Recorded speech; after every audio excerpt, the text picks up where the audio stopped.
Hello students, this is lecture 3rd of chapter solids, in which we are dealing with our first topic, that is close packing in the solids.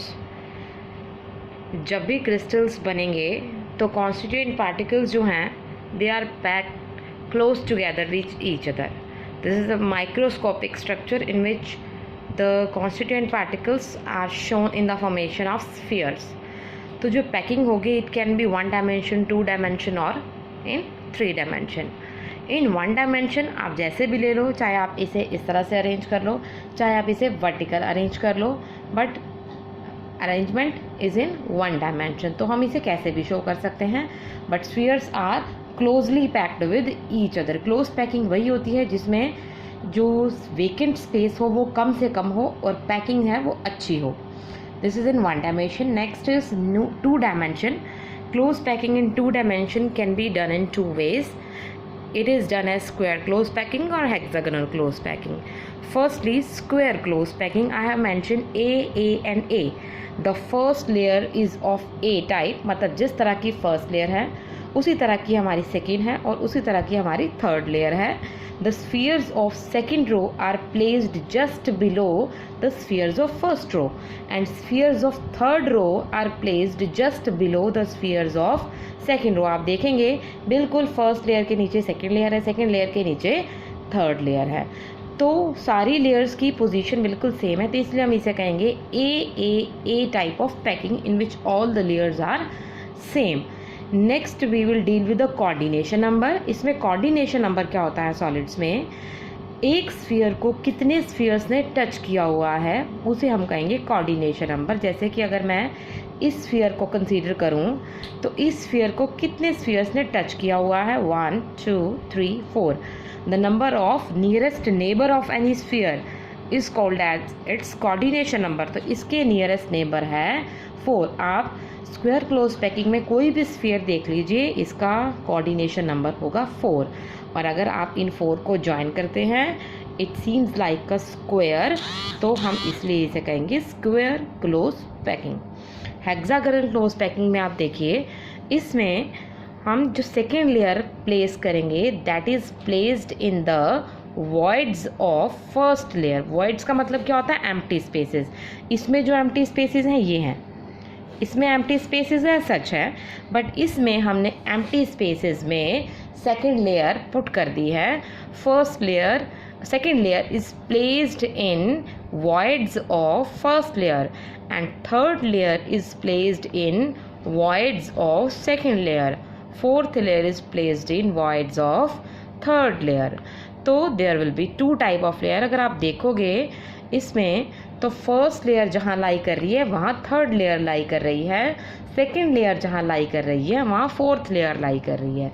तो means first and third layer are same, so first and third is A, second and fourth layer is same, so B. तो packing को हम name देंगे A B type of packing. There will be horizontal alignment. Horizontal alignment का मतलब ये जो packing है इस तरह की तो आप देखेंगे बिल्कुल सेम है, but there is not vertical alignment.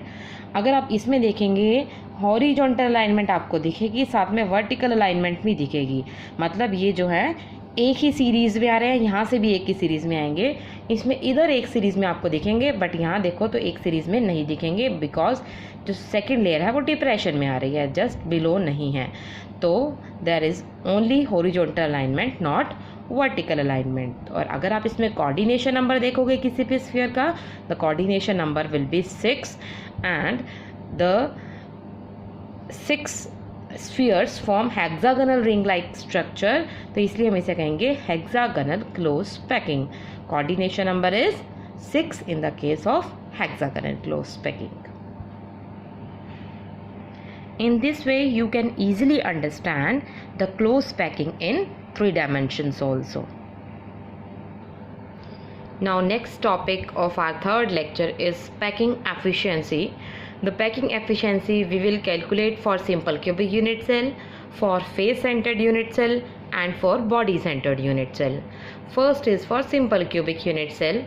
आपने लास्ट टॉपिक्स में पढ़ा हुआ है कि सिंपल क्यूबिक यूनिट सेल के लिए the relation between radius and edge length, it is A is equal to 2r. This is the relation for radius and edge length for the simple cubic unit cell. अगर आप volume find out करोगे, volume of cube is a cube and a cube becomes 8r cube. Number of atoms का topic भी आपने पढ़ा हुआ है. For simple cubic unit cell number of atoms is equal to 1. So for one sphere volume is 4/3 pi r cube.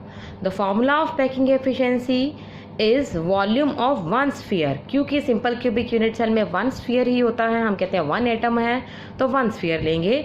Volume of one sphere upon total volume of cubic unit cell multiply by 100. तो ये हमारा change होगा, number of spheres change होंगे FCC और BCC या simple cubic unit cell के according. यहाँ पर टोटल क्यूबिक यूनिट सेल ही रहेगा मल्टीप्लाई बाय 100. इससे हमें पता लगेगा कि कितनी पैकिंग एफिशिएंसी हमारी है, कि कितना वॉल्यूम ऑक्यूपाई हो रहा है टोटल क्यूबिक यूनिट सेल में स्फीयर्स के according. That is packing efficiency. तो आप वैल्यू अप्लाई करेंगे. Volume of one sphere that is 4/3 pi r cube. Volume of cubic unit cell that is 8r cube.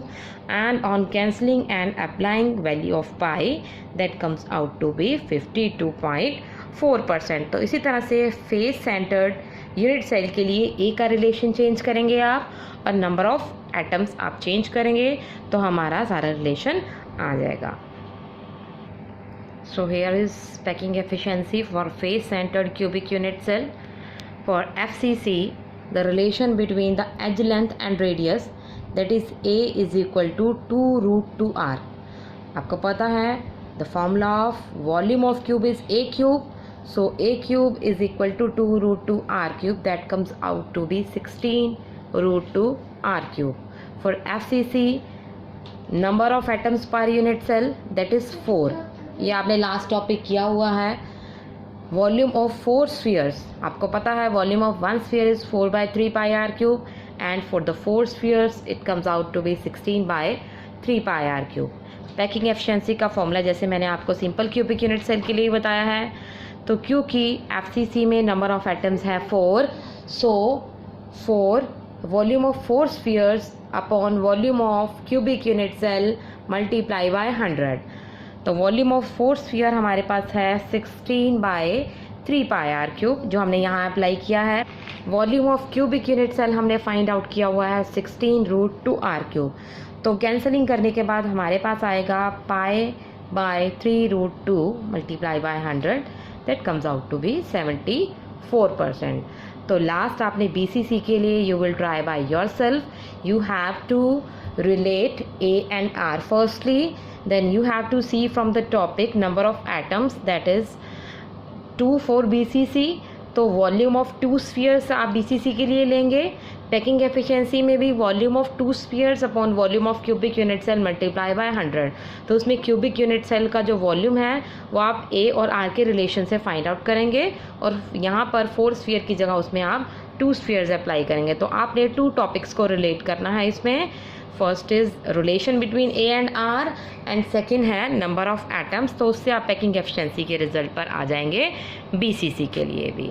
It's very easy topic but you have to understand the concept what we are doing. Now next topic of today's lecture is radius ratio.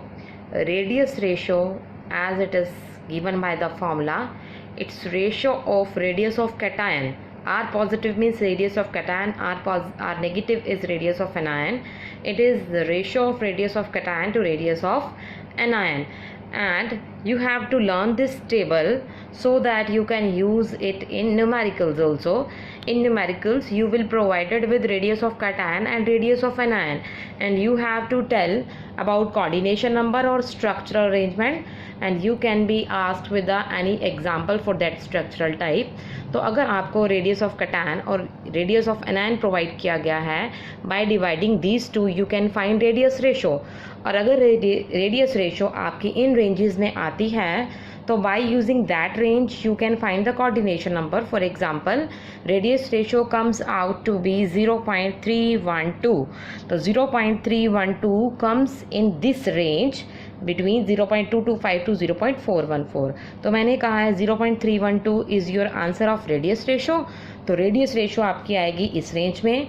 Then coordination number will be 4 and if it is asked कि what is the structural arrangement for the given radius of cation and radius of anion, by radius ratio you can find coordination number, structural arrangement. The structural arrangement for 0.312 will be tetrahedral, and if it is asked that give one example for this structural type, then you will write it zinc sulphide. इस तरह के बहुत सारे example हैं, but easily आप one example learn कर सकते हैं ताकि आप न्यूमेरिकल आप आसानी से सॉल्व कर सकें. तो रेडियस रेशो यूज़ करके आपने कोऑर्डिनेशन नंबर और स्ट्रक्चरल अरेंजमेंट फाइंड आउट करना होता है बेसिकली न्यूमेरिकल्स में, and these are very easy numericals. You have to just divide the radius of cation and anion.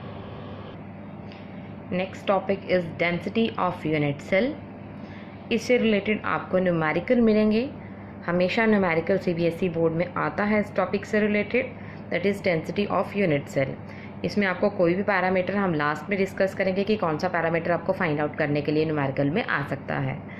तो सबसे पहले डेंसिटी के लिए फॉर्मूला जो डेरिवेशन है वो कैसे की गई है. As we know density of unit cell, formula क्या बनेगा डेंसिटी के लिए, mass upon volume, mass of unit cell upon volume of unit cell. Mass of unit cell आप कैसे फाइंड आउट करेंगे. मास ऑफ यूनिट सेल हमें number of atoms पता होना चाहिए और एक एटम का मास पता होना चाहिए. हम कहेंगे mass of unit cell, total unit cell का मास कैसे फाइंड आउट करेंगे, number of atoms multiply by mass of each atom. जितने एटम्स हैं और एक एटम का अगर हमें मास पता हो तो इन दोनों को मल्टीप्लाई करो, हमारे पास आ जाएगा mass of unit cell. Number of atoms are designated by Z. Mass of each atom is given by small m. Then how can we calculate mass of each atom? This we can find out by using mole concept. जो mole concept हमने किया है कि mass of an atom is equal to atomic mass upon Avogadro number. तो atomic mass we will represent it by capital M and Avogadro number by N naught. तो हमारे पास mass of unit cell that comes out to be number of atoms means Z multiply by mass of each atom that comes out to be capital M upon Avogadro number, atomic mass upon Avogadro number. Then density of unit cell, density of unit cell formula हमने किया है mass of unit cell upon volume of unit cell. This is mass of unit cell Z into M upon N naught. Volume of unit cell, its formula is A cube. So mass upon volume is density. तो आपको इसके numericals में Z भी find out करने के लिए आ सकता है, मतलब what will be the number of atoms और what will be the atomic mass, या edge length भी फाइंड आउट करने के लिए आ सकती है. The value of Avogadro number is fixed as you know. So density can be easily comes out. अगर आपको डेंसिटी फाइंड आउट करने के लिए आती है तो आपके पास ये सारी वैल्यू अप्लाई की जाएंगी. The number of atoms for simple cubic unit cell is 1, for FCC is 4, for BCC is 2 as we have done in earlier concept. Atomic mass आपको प्रोवाइड किया गया होगा, एज लेंथ आपको पिकोमीटर में provide की गई होगी, एन नॉट की वैल्यू फिक्स है जो आपको अप्लाई करनी है. तो आप डेंसिटी भी इजीली फाइंड आउट कर सकते हैं. इसमें से कोई भी पैरामीटर अगर आपको फाइंड आउट करना हो तो आप उसे फाइंड आउट कर सकते हैं और आपको प्रोवाइड किए गए होंगे. Next is voids, very small topic and very easy concept. Voids are empty spaces present in the crystal lattice. Crystal lattice में जो भी empty spaces present होते हैं उन्हें हम कहते हैं voids. दो तरह के voids होते हैं हमारे पास, tetrahedral and octahedral voids. Tetrahedral voids वो होंगे जो कि 4 स्फीयर्स के टच करने से void बना है, जैसे कि ये बीच में खाली स्पेस है जिसमें कि 1 2 3 एटम्स ये हैं और ये 4th एटम हमने ऊपर से इसमें अटैच किया है. तो जो ब्लैंक स्पेस था इसके अराउंड 4 एटम्स हैं, तो इसीलिए इसे कहा गया है टेट्राहेड्रल void. ऑक्टाहेड्रल voids वो होंगे जो 6 स्फीयर्स के टच करने से बना है. बेसिक 3 है, 1 2 3 और 4 5 6 स्फीयर्स ने टच किया हुआ है इस void को, तो इसलिए हम इसे कहेंगे ऑक्टाहेड्रल void. क्योंकि इसकी शेप भी ऑक्टाहेड्रल की तरह होगी, इसकी शेप टेट्राहेड्रल की तरह होगी, इसलिए भी हम इन्हें टेट्राहेड्रल एंड ऑक्टाहेड्रल voids कहते हैं.